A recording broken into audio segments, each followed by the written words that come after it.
Janine, nagpatakam na naman sa mga barako sa bagong photoshoot. Say mo, Jericho.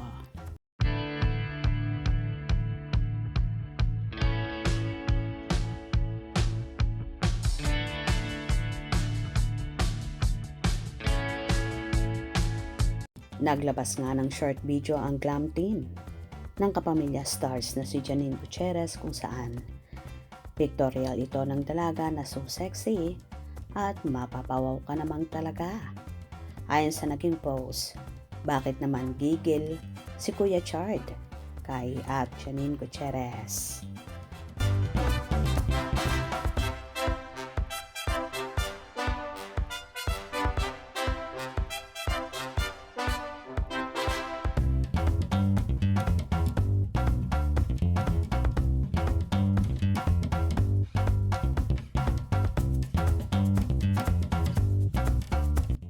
Umani naman ang samot-saring reaksyon ng mga netizens. Ang naturang alindog na hatid ni Janine sa pictorial na yon. Wow, so hot. At Janine Gutierrez. Grabe ganda ng katawan. Hot and sexy. So sexy naman talaga ni Janine at super ganda. Kaya maraming inggitera. Alang magawa sa buhay nila. Si Janine ang pinakamaganda sa lahat. Agree. Supernatural, beautiful Filipina. Ang sexy ng design ng bench, lalo na pag sexy rin ang model.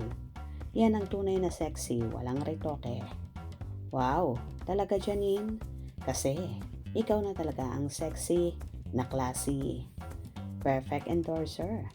Grabe na, Janine, ang kaseksihan mo, wala kang katulad. So hot and sexy, gandang natural, walang retoke. Is Janine unintentionally trying to break Instagram? Wow, so hot.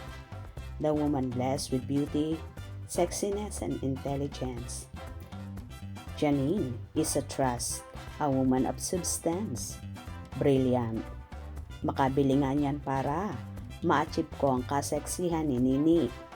Oh my gosh, so sexy and hot. Iba talaga. Team Janine Gutierrez. Medyo malaman siya dyan, pero sexy pa rin. OMG, mapapawaw ka naman talaga sa kaseksihan ni Janine. Ala na, ikaw na talaga Janine, ang pinagpala.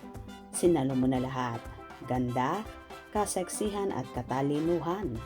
Napakaswerte naman ni Eko. Super bait pa. OMG Janine, tama na ang sexy mo. May galit talaga Kuya Richard kay Janine Gutierrez at BJ Pascual. Super hot, sexy, and ganda pa. Ganda talaga ng katawan niya. Sinadya na nila yon mami at Janine Gutierrez. Sure is.